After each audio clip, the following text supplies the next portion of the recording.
watu wenye kinga dhaifu, kwa mfano watu wenye HIV, watu wenye pressure, watu wenye kisukari, watu wenye saratani, hawa mara nyingi ni watu ambao wanakuwa kinga zao ziko chini sana.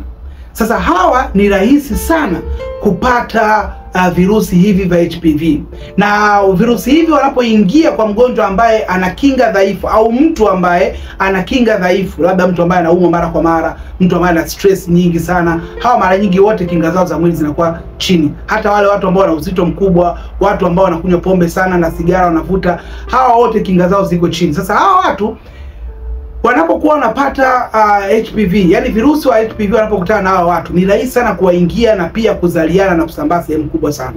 Na matokeo yake sasa hauwezi jua, wanaweza kaingia wale namba 16 na namba 18 ambao wanasababisha saratani, au wanaweza kuingia hawa namba 11 na namba ngapi, na namba 6 ambao wao wanasababisha genital warts, yani maotea au vinyama sehemu za siri. Sasa inategemea wewe utapata virusi vya aina gani.